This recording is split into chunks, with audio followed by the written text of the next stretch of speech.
Hello again everybody, it's Andy here from AM Media Games.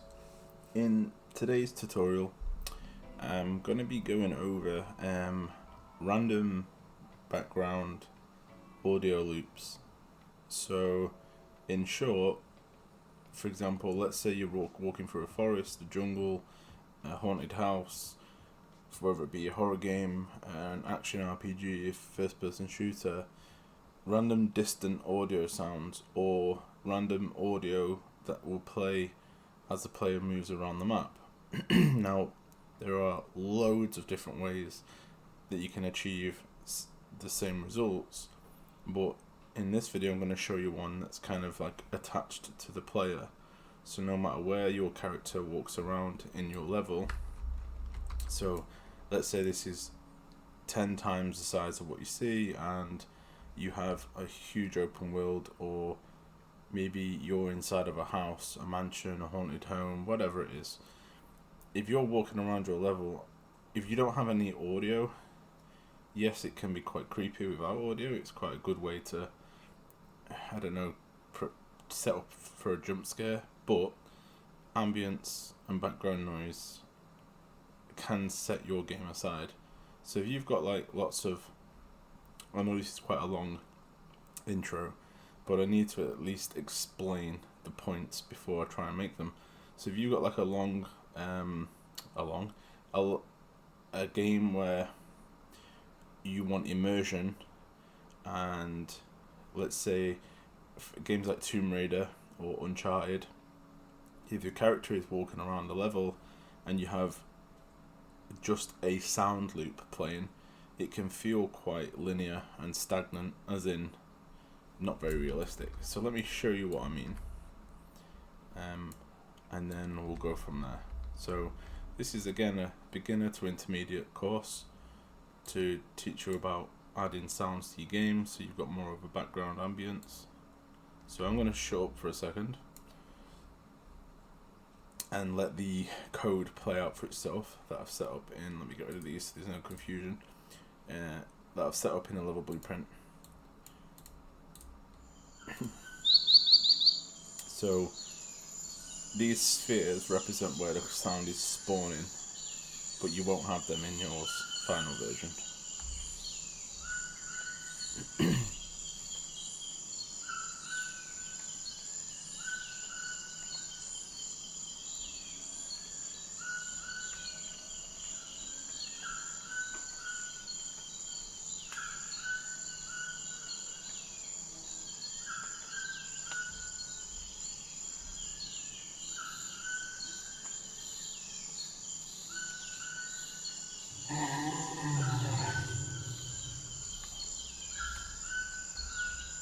Okay, so what's happening is when we spawn into our level, when we start our game, this can be the random audio loop can be started by the player anytime. It doesn't have to be at the start of the game. I'll explain all that in detail.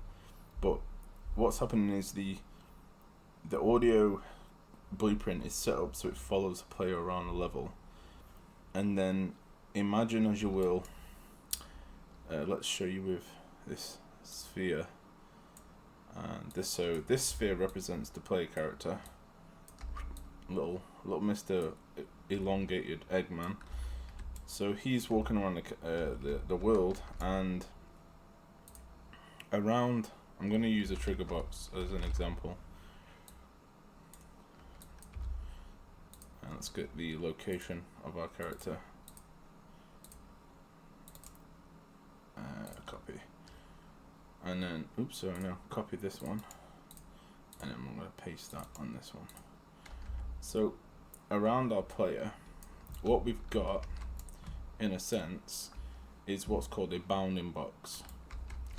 And this imaginary bounding box starts at the floor. Let's go a little bit taller. And we can attach it to our player. Now this bounding box will go wherever the player goes.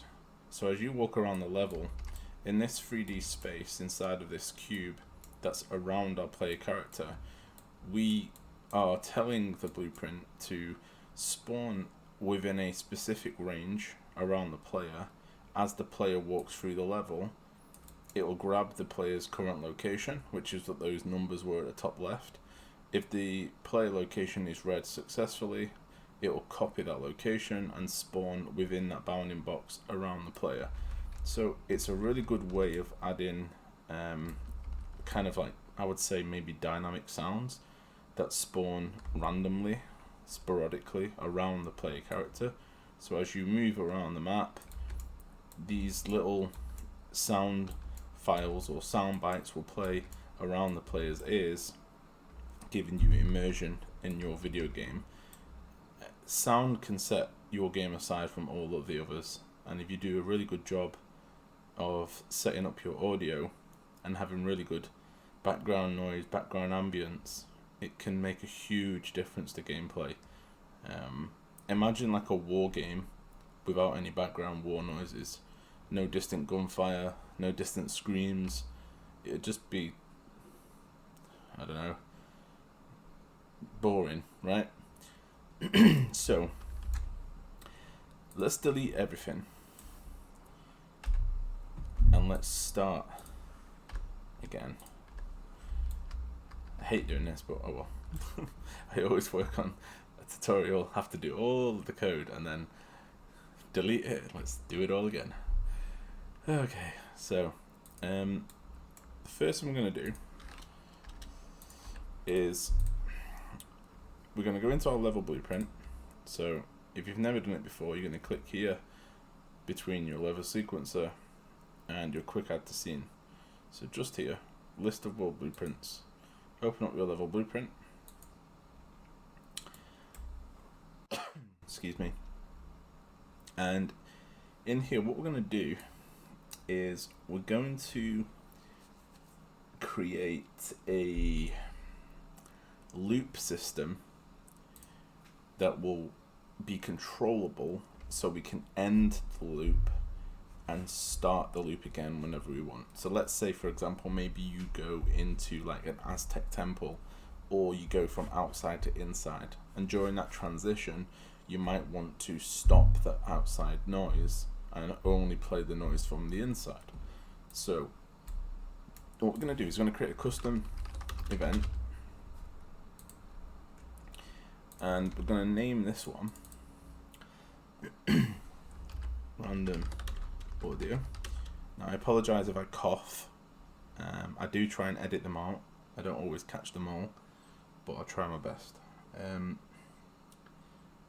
then out of this, excuse me, out of this we're going to get a set timer by event. And the reason we're using this is because this will give us the ability to loop our event, but it will also give us the ability to cancel this loop and terminate it. Instead of using a branch of a condition to catch that loop and stop it from either true or false, we can just use our return value and get a clear and invalidate timer by handle. Now obviously we don't want to use that, but that's the node that we will use if we want to cancel this. And then all we'd have to do to start it again is just call its function. So somewhere in your code, maybe over a trigger box, you would have this unbegin overlap that goes in there.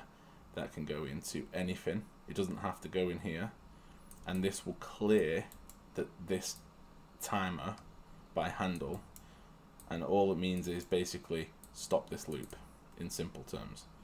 So we're going to plug that into our event because this is our delegate pin. Let's get rid of that. Actually, we did need that, but yeah, I'll leave it to one side.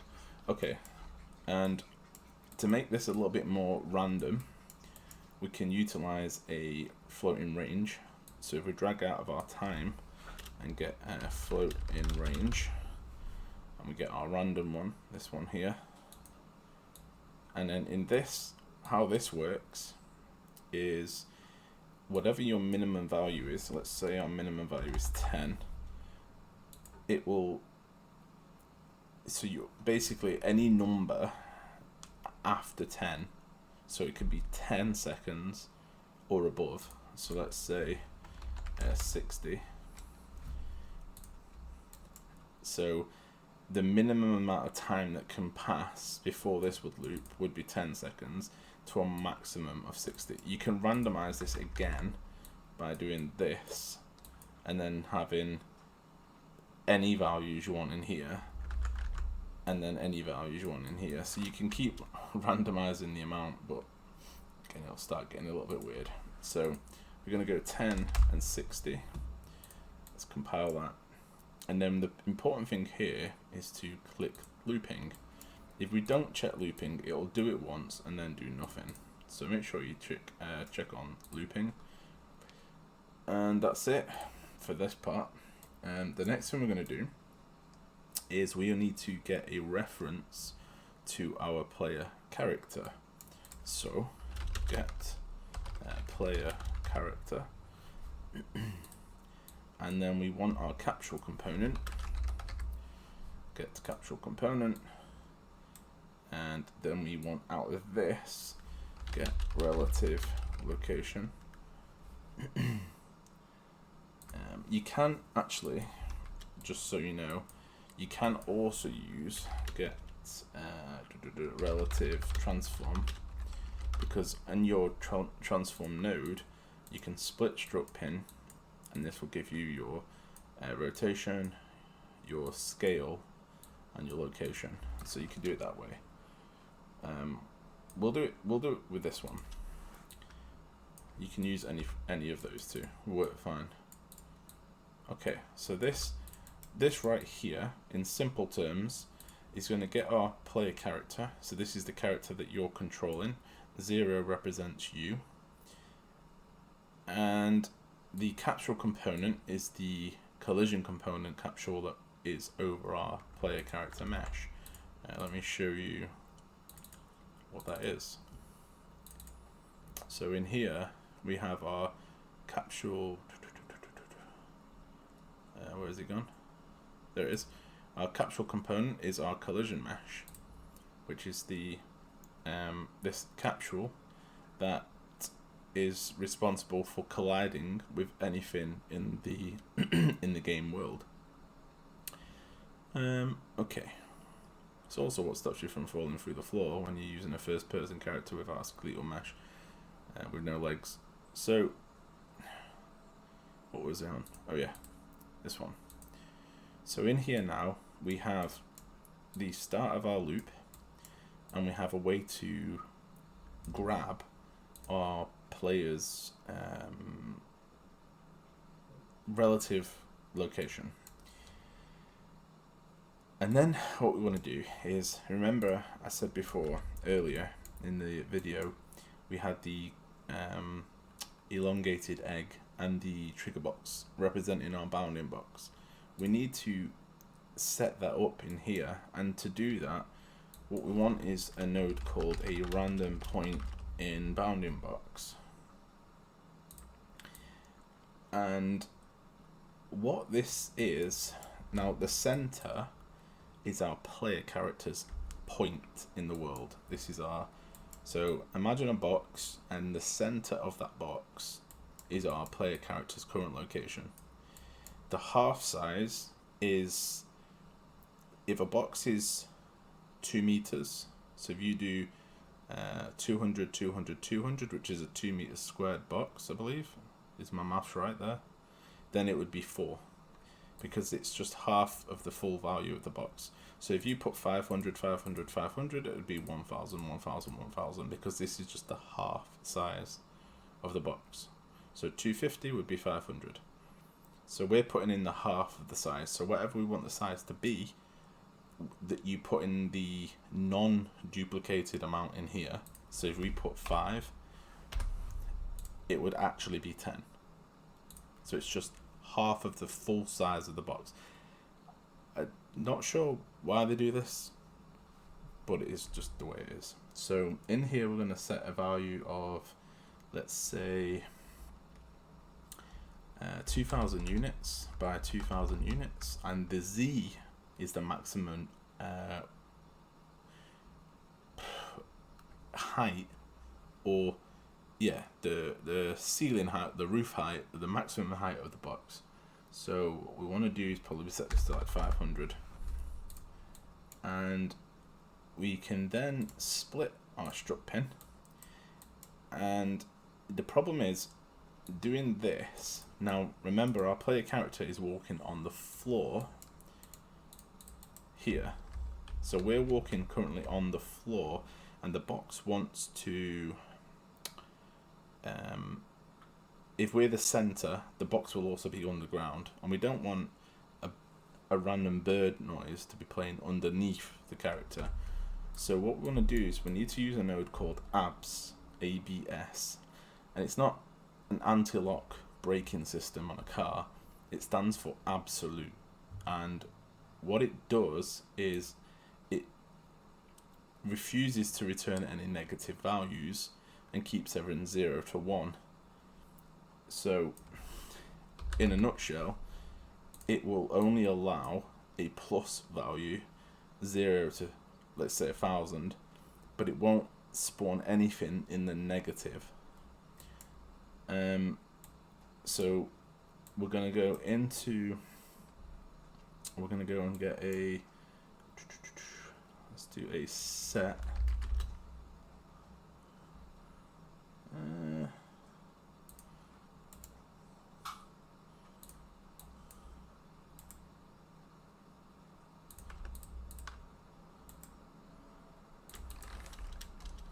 Could we do, let's have a look.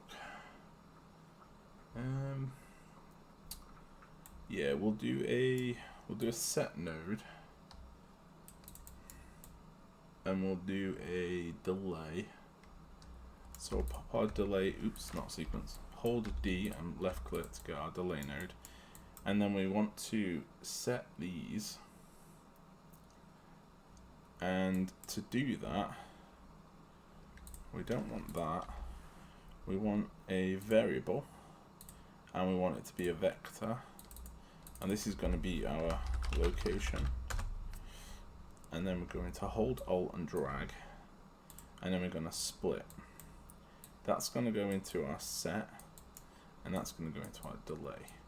If we don't set our location, when it when it grabs it, then it won't ever give you a correct result when it then tries to use it for the audio. So we have to make sure we set before we try to use. Very important. Let's move that there. So this is going to go in Z, that is going to go in Y, and believe it or not, X is going to go to X. Okay, right, so that should do. Okay.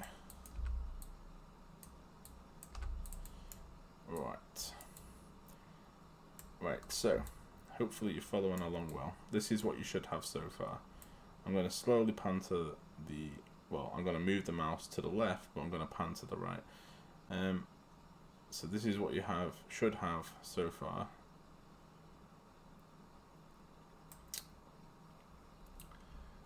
Okay. In here, we're going to set a delay of 0.5. This just guarantees that we have the data that we need before we then try and call it. Excuse me. We're going to get a print string for debugging, very important. Learning how to correctly debug your blueprints is an absolute godsend when it comes to needing it. That's going to go in, oops, that's going to go in there. And what we can do then is if we double click here, and we can then use this to spawn our actor, which is just going to be a sphere. So let's see what we've got. I don't think I've got anything here. Have we got anything here? Yeah. Okay, so we're going to go and create a blueprint. You don't need to do this part, but it just helps you visualize where your audio is spawning. This point, I'll show you what I mean, but this part can be deleted later once you've debugged and tested the blueprint to make sure it works. So we're going to go with an actor. This is going to be our spawn. Oh God, pressed the wrong button. Spawn audio point BP. This is not necessary, but it's necessary to show you where the audio is spawning. So it's not a necessary step to completing the blueprint, but it is important to visualize, especially for a tutorial, of what's happening behind the scenes and why it works. Okay, so we're going to get a spawn actor from class, and we're going to right click, and then we're going to split, and this is going to be our spawn point. Okay, that's everything. And then we're going to go with our spawn audio sorry, blueprint. Okay, let's go into our spawn audio BP, and let's just add a sphere, and let's drop that size down considerably, just like so, and then compile it, save it, and close it. That's all you need to do. Okay, I'm going to copy this delay node. I'm going to paste it after. Can leave to 0.5, and then we're going to copy our print string node, paste it, and then we're going to get our location by holding Control and drag and drop.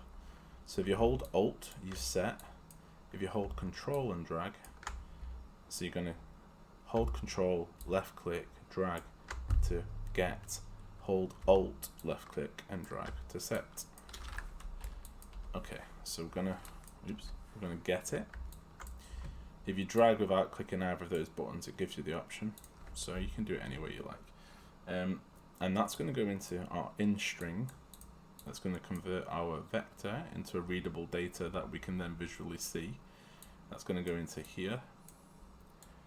And out of this node, we want a play sound at location. And that's going to go in there. Now, another step that's very important is setting up sound attenuation. Now, in simple terms, sound attenuation is let's say this is our, okay, so sound attenuation works like this. So this is the ground zero point of origin of where our sound is playing from. And this would be your kind of loudest point. And a sound attenuation is the fall off distance. So where it's loud, where it over time would get quieter and you right there, dog? Over time it would get quieter and quieter and quieter until it completely falls off. That's the attenuation distance. That's the sound going from loud, like let's say you're further away. Or for example, let's say you set up a radio at your front door of your home and you put it on full blast and then you started to walk down the street. Would the radio be the same volume in your ears when you're 300 meters away? That's sound attenuation. It's just the distance of fall off. So it's the fall off over distance. So we need to make a custom sound attenuator or sound attenuation in here. So let's go right click, let's go to audio, sound attenuation. I'm going to call this one our random audio sound attenuation SA. Double click to open it, and we can see here we have our inner radius and our fall off distance. So the inner radius is ground zero, point of source. So this is your radio its world location, where it's playing from.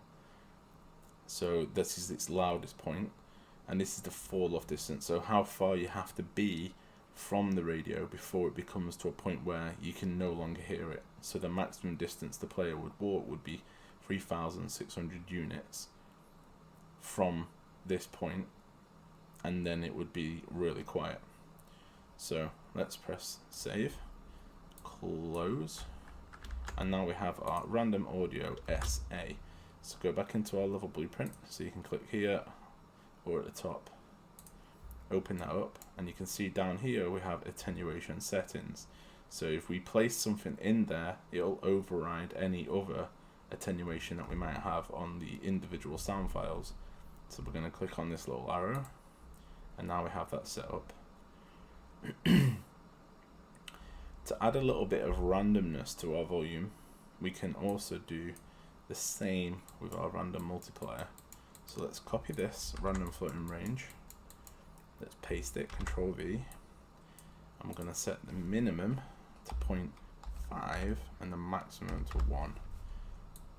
So every time it plays a sound, it will randomly pick a sound multiplier between 0.5 and 1. So 1 would be default anyway, naturally, and 0.5 is half that volume, basically.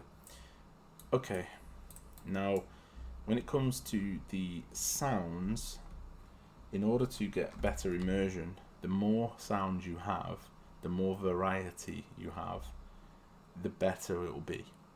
If you have the same stick sound breaking in the background 100 times in a row, it's going to be what's called repetitive, and it's going to be annoying, and it's going to be one of those things that's like hearing my voice for like 7 hours straight. It's going to be annoying, right?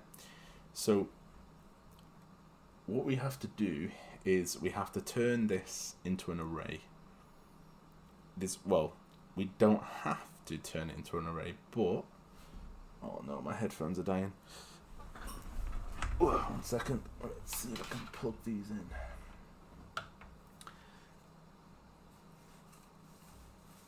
I'm gonna have to flip them round so the wrong ear is on the wrong ear now. Okay, so everything in my right ear is actually in my left, and everything in my left is actually in my right. Okay, so what we can do is we can make this into a variable, delete that, right click, and now we have an array. So I'll do that again. I'm going to right click, promote to variable, hold Alt, left click, delete this, and then over here right click, and now we have an array. Drag that in, get it, and then we want to get a copy, excuse me, and then we want to set up an array, excuse me again, of our sound files. And to do that, let's compile so we have access to this array. Now we have an array down here. We're going to go and add in, let's go with 5. So it will be 0 is always array element 1. So we're doing 4 more, 1, 2, 3, 4. So this is 5 elements, but index 0 is 1. So 1, 2, 3, 4, 5, 0 to 4. So there's always starts with 0. All arrays start with 0.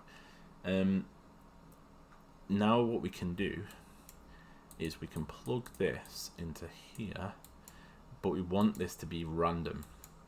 So how do we do that? Now we can't plug this in because we want it to be an integer. So technically we probably could, but let's use the right node straight off the bat. So random integer in range, and then plug that in there. Okay, so integer to integer, same color match.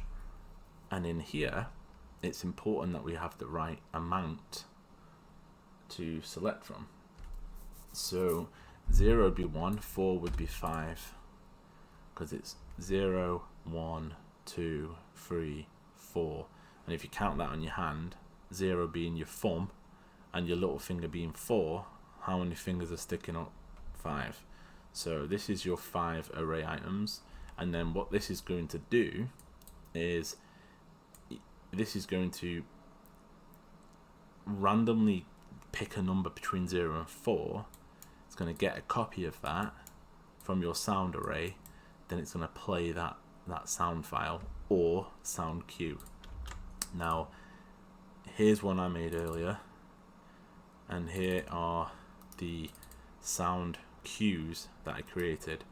So what you can do is you can select all your sounds, right click, and then do create a single cue. Don't do multiple cues, because it will create a sound cue file for each one of the sound files, so you'll end up with 5 sound cues. So do a single cue, and then when you open it, it'll automatically connect your sound files to a random node with an output into your output source, and then you can call that in your array. So let's go to our array, which is down here, so we can see we have our 5 elements. Oh, cuts off it, my bad. And then we're going to go control space, I'm going to select our sound cue, and we're going to pop it in there. Now I'm going to do the same for the other ones. Select this and this. We should just do that, to be fair. And we're going to do that's 2 bird call v2, which was that one. So this one now, that one I think, yeah. And then we want this one, and then we want kookaburra. This bird doesn't exist in a rainforest. It's more predominantly found in Australia, not really rainforests. Okay, so in our array we now have 5 elements, and each one of these is populated by a different sound cue. So every time it calls this random audio event, it's going to get a random integer in a range of 0 to 4. It's going to get a copy. Get a copy just basically means grab me one of these arrays. So it's just going to get me 0, get me 1, get me 2. Then it's going to play that sound in here. We can visualize that by using print strings, and this is how you can learn what each one of these nodes does. Print string is unbelievably useful. It's something I used all the time when I first started out on Unreal Engine, so make use of it. You can connect anything in. Just don't try to do print string out of a variable or a return value. Make sure you always do it out of an output pin like these. Okay, so right, now that that's done, we need to call this somehow. So all that is set up. Let's just make sure it is all correct. Looks good to me. Okay, let's delete that just so it doesn't get confusing. Okay, so we're going to get event begin play, and you can use any node. It could be a trigger box as a player walks through on begin overlap. You can call this and start it, and remember you can end it by invalidate timer by handle. No, clear and invalidate, that's one. So you can end this by so let me show you actually. So we're going to get random audio, pop that in there, and then we're going to get a delay node, and then we're going to set the timer on this one to, let's say, 20. And what this will do is we're going to start the random audio. After 20 seconds we're going to stop this loop, because remember this is a loop, so this loop will run a minimum of 10 seconds, a maximum of 60. So after 10 seconds, it will pick a random number between these, and can only be a minimum of 10 or a max of 60, and then this will start the event. So let's pop that there, compile it, and jump in.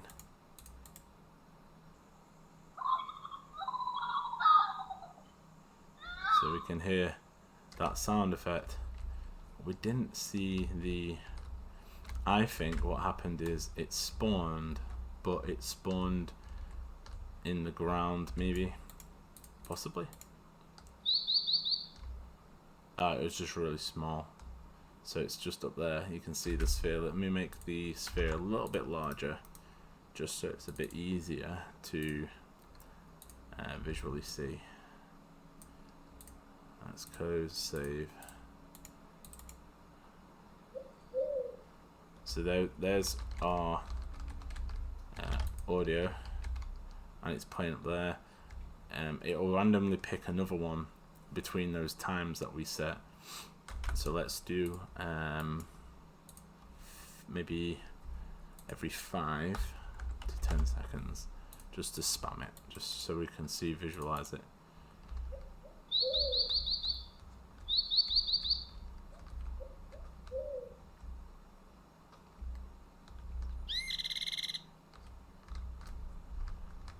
It's really weird because I've got my headphones on backwards because I'm trying to charge them.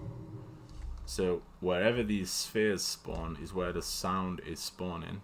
But like I said, you don't need to add these in. These are just visualizers for us when we're making the tutorial, so we understand how it's working. Now, if you notice, there's no more sounds playing, and that's because the 20-second timer that we set, which is this one, then cleared and invalidated this timer by handle. So this no longer can run, but what it can do is be called again using this function. So if we copy this and then we set up a trigger box, let's like this, for example, and let's use one of these just so we can visually see where the trigger box is. Let's do that. Let's do that. Let's get its location, and then let's paste that location, and let's increase the size of this trigger box slightly. Okay, so here's the trigger, and with it selected, we can right click, add collision, begin. Excuse me, and then we can just connect that in there. If you leave it like this, anything that walks over it will trigger it. So even if it's like an animal in your game, or another character, non-playable character, NPC, AI, whatever, anything that walks over this will be triggerable, because it's just looking for an on actor, so it doesn't care who the actor is. A simple way to avoid this, you don't need to use all fancy cast twos and stuff. You can just use actor has tag, and then go into, you can get a branch, pop that in there, pop that there, and true. And then you can go into your player character like this, blueprints, first person, and then go to details at the top, make sure you're on scene root or BP first person character self, and you can see down here we have actor, actor, advanced tags. We can click plus, player, copy, compile it, and then paste. Now if any actor walks over it, it'll do a quick brief check. If it doesn't have that tag, then it's false. Then what happens? Nothing. If the object actor walks over it, the trigger box, and it has this tag, which would be true, then it's true. So it can play random audio. So we'll leave that like that and compile. Let's go into our game. Let's wait 20 seconds for all the sound and audio files to stop playing.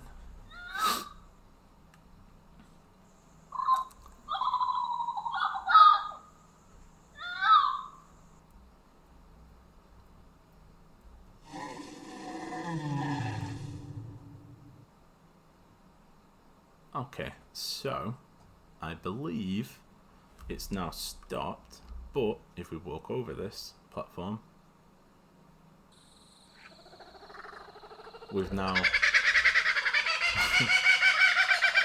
Alright.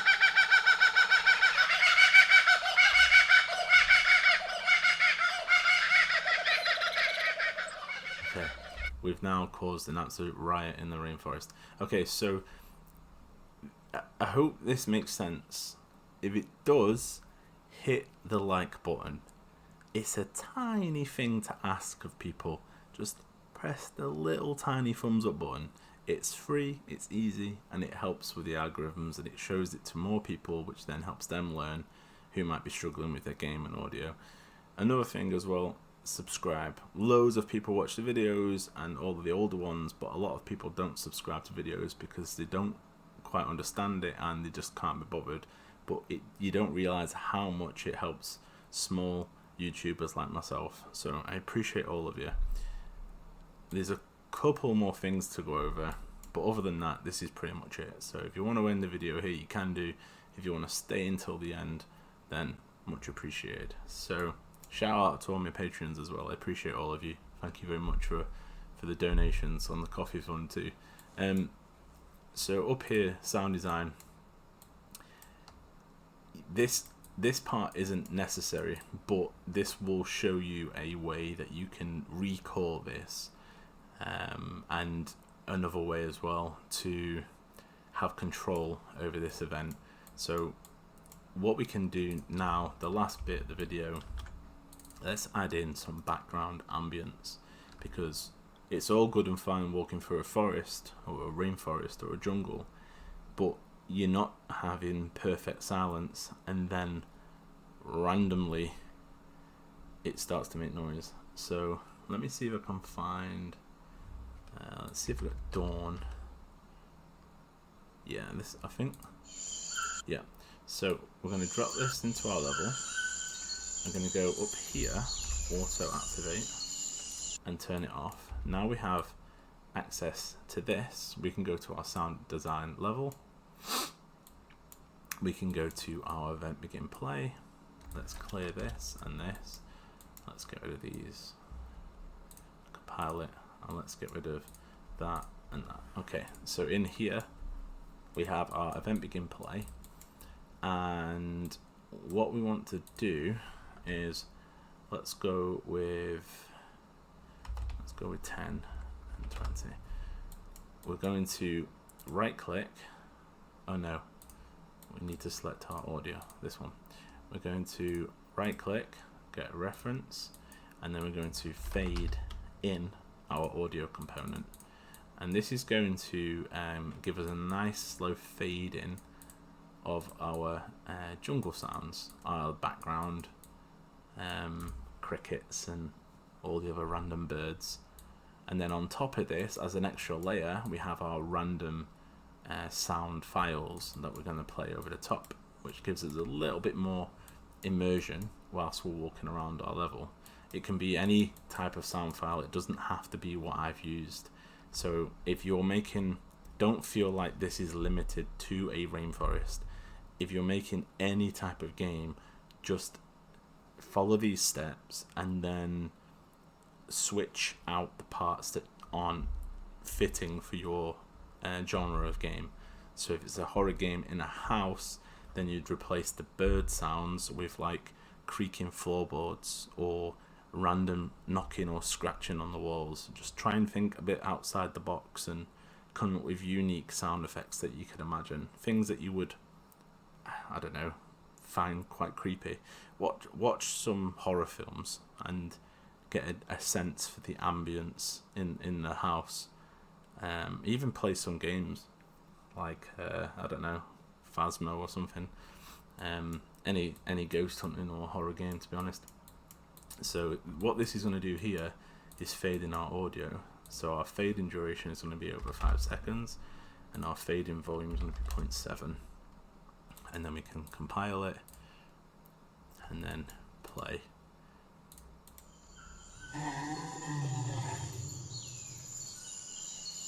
And if we walk around, the bounding box will follow our player character, and we'll have nice random background audio spawned around us to give us that 3D immersion.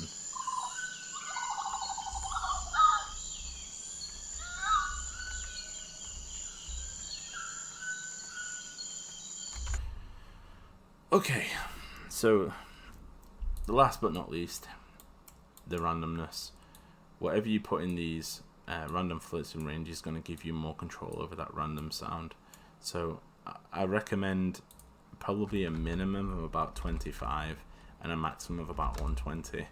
This will give you more of a random range, random floating range. It'll give you more of a random range so it doesn't sound too planned, right? Or obviously there's less of a pattern to the spawn of the audio. You can do the same over here. You can add more arrays with more sound cues, sound files. The more sounds the better, because then it keeps it more kind of realistic. But yeah, I hope this helps. I'm going to quickly go over this slowly just so you can double check your code. So pause this at any time. You don't need these in, by the way, only for debugging, so you can remove all of these once your game's finished. It's quite funny, I've seen a few AAA titles with these left in, and you can see the debug code being printed at the top of the screen. So that's everything, and that. So hope it helps. Thanks very much for watching. Thank you very much for your time. Hope you've learned something. Like, share, subscribe. I'll see you all in the next one. Bye bye for now.